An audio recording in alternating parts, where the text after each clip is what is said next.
So it was about at this point, I want to say about 1 o'clock, and I got out of bed and just needed to stay busy. I was not able to sleep through any of the contractions, so I figured why not just get up and start distracting myself and seeing if I can do any other movements to help work through some of the discomfort that I was feeling. I had a dear friend of mine send me some scripture and encouraging words that I was able to focus on reading and just letting all of those things soak in.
At about 1:30, I finally was just in enough pain that I felt like I needed to wake Chris up.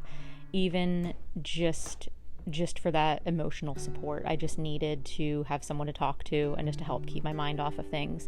So at this point, he was able to help with some of the hip pressure. I was able to just direct him in what to do, just to rub my hips and provide the counter pressure.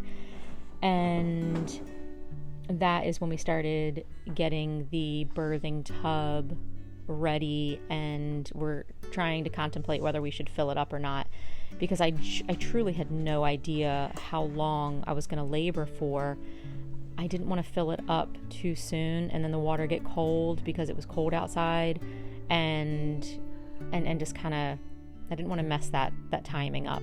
And it was really hard for me to determine how far along I was, because my contractions were, they were painful, but they were very manageable. So I knew that I was getting further along in my labor, but it could still be a couple hours. I wasn't really sure. So that's when I started getting the living room ready for my midwife to come and stay. And I figured that way, since she's close, she's right here, I could let her know when I was in transition and getting ready to push the baby out.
So it was definitely at this moment where I knew that things had shifted, because I started to just cry.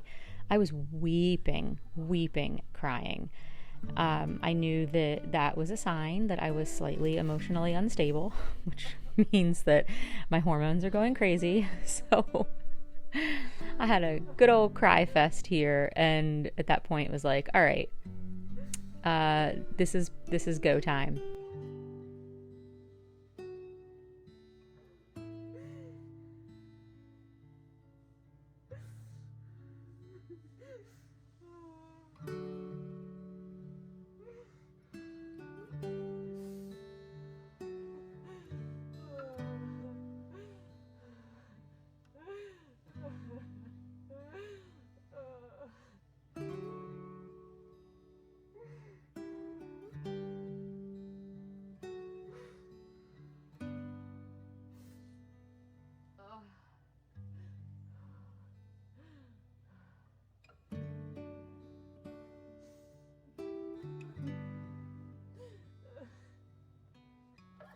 And as you can see, some of these contractions that are so close together, they were really short. So it was either those 9-minute spaces in between contractions that were intense, or I would have these little 2-minute spaced, 3-minute spaced contractions that were like half a contraction. So you can see I have different periods of time in here where there are little contractions and then longer contractions.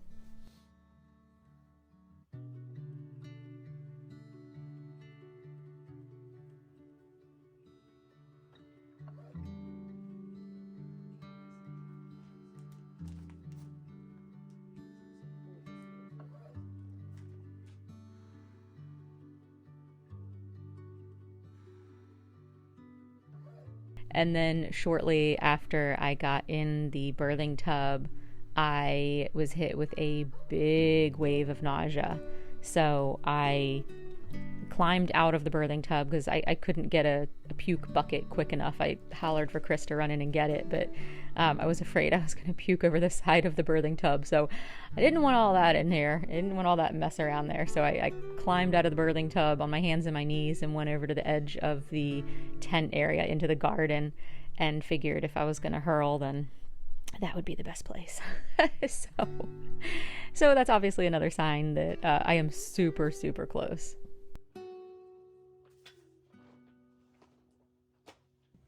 Maybe a party tonight. Yeah, so it was then. That was then, because I remember being like, all right, that one hurt, so let me reach out to Karen. That was at like 7 o'clock. Okay. Did you go to bed? Did you get any sleep today? No. I mean, I they were every 9 minutes, and so I would rest in between, but they were. So at this point, my midwife showed up. It was about 2:30 that she got to the house, maybe a little after 2:30, and you can see here that I am perfectly happy, normal, talking like it is just any other moment in life. Just no pain, no nothing, just chilling. And so I was just talking to her about what had gone on that night, and she was taking notes. And then, as you can see, that contraction starts coming on, and this was the last big contraction. Like, that this is the big one. I was in a lot of pain, and unfortunately I can't say that this birth was a pain-free birth, because it most definitely was not.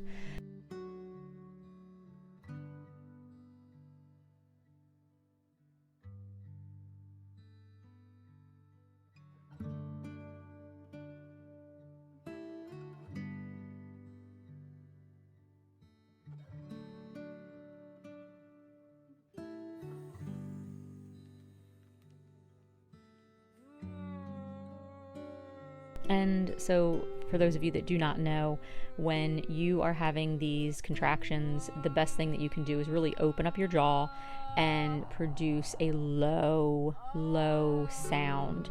That really helps resonate in that lower part of your body to really open up. This is where I realized like this baby is coming out. And so my next contraction was a pushing contraction, and throughout this contraction and into my next pushing contraction, I was trying so hard not to bear down too much. I was trying to keep my breathing somewhat shallow, which of course, while you're screaming, it was like awful screaming in little short bursts, which is highly annoying to listen to. So I'm trying to keep back from pushing this baby out. I'm trying to just slow things down a little bit. And it was at this point that the dogs started barking and the cows started hollering back.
Now, there was a pause in between that last big transition contraction and in between me pushing that I was able to just kind of do that shallow breathing, kind of take a little bit of a break. I don't know if it was really a break. It was pretty intense. And then I started pushing, and I had that one big push that the baby crowned, and then I could feel another little like half a contraction that was able to get the baby's head all the way out. And at that point I kind of stood there for a minute because I knew I didn't want to like push this baby out hardcore. I knew I wanted to kind of slow things down a little bit just to allow my body to expand. So it was at that point that I was able to kind of just do this shallow breathing and just wait for that next contraction to come. The sensations that I felt that were painful to me was I could feel my cervix being pushed open. That was painful. And then as I was pushing the baby through my birth canal, I could feel the resistance from the perineal area. So that was a challenge. I wanted to push that baby out really fast in the sense that I knew that the quicker the baby was out, the sooner I would be out of pain. But I was also really struggling with wanting to slow it down so that way my perineal area had a chance to stretch slowly, so that way I wouldn't tear, so that it would hurt less. But no matter how hard I tried to slow it down, it was just fast and furious. Another amazing thing that happened during my transition and pushing phase is that while I was going through that portion of labor, all of my past miscarriages and infertility and just everything that I have gone through these past 17 years came to mind, and I experienced the deepest level of gratitude to be in that very moment when I was feeling the most excruciating pain and trying to push through that. I was just so overcome with gratitude to be right there experiencing all of those feelings, all of those pains, and all of those emotions, because I looked back at the miscarriages, the babies that I lost, the pain, the emotional pain, the physical pain that I went through all of those times, and it just overwhelmed me. And I just could not be more thankful to be right where I was in that excruciating moment, and just savoring where I was, knowing what I've been through.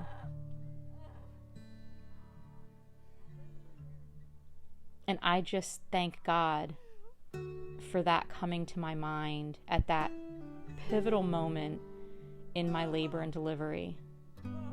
And I know He put that on my mind because of all the things that I had written down. I had notes written down on what to think about and how to help myself work through it. I did put on there my gratitude and being thankful for being in the situation, but I didn't associate that with my miscarriages. And I just compared what I was going through to all the accumulation of the 11 losses that I had.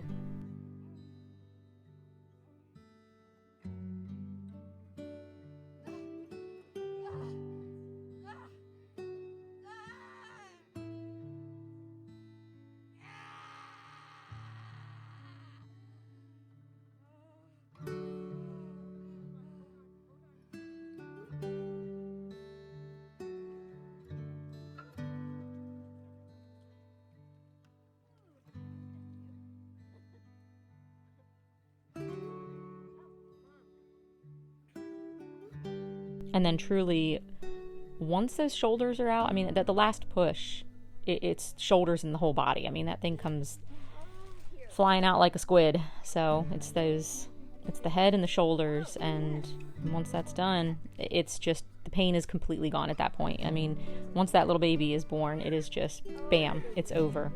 And it took me a few minutes to just kind of gather myself, you know, what I went through. I was still kind of reeling from the pain, but it was, you know, I felt great, and especially in the grand scheme of things, I felt amazing that it was done.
How do you want to do this, babe? I have no idea. Maybe just You just pull my pull him to the driveway and she's got the text. I was like, Good? Yeah.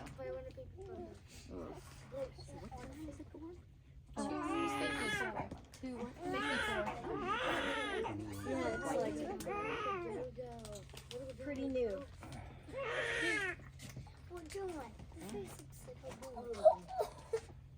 I think you have plenty of cord, because that cord was... Right. Anybody want to see? Just around... Ready? 3, 2, 1. It's a boy! Oh my god! You got another! Look into the cross. You capture life for us. Oh my god. Keeping me in mind on that dream. further on, the rising of the sun. Seasons change, but your love still remains. And I just wanna say thank you, thank you, thank you, thank you. You are faithful, God, and you're always for me. And I just wanna say thank you, thank you, thank you, thank you. All my praise is yours, I give you glory.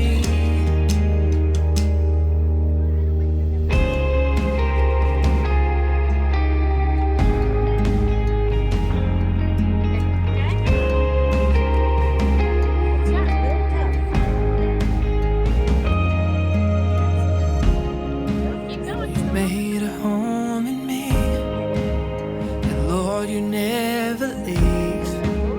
You meet me where I'm at, guiding every step.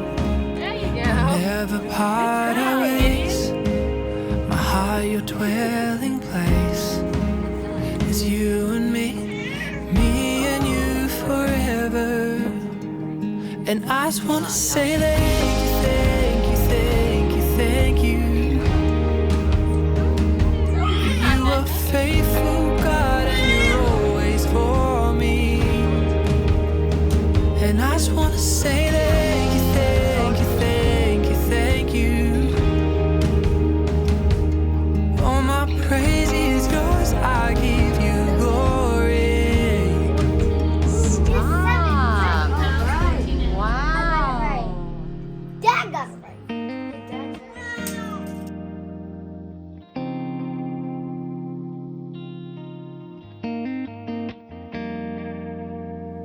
You have saved me, and I will praise you, friend forever. Jesus, thank you. You have saved me, and I will praise you, friend forever. Jesus, I just want to say thank you, thank you, thank you, thank you. 'Cause you are faithful, God, and you're always for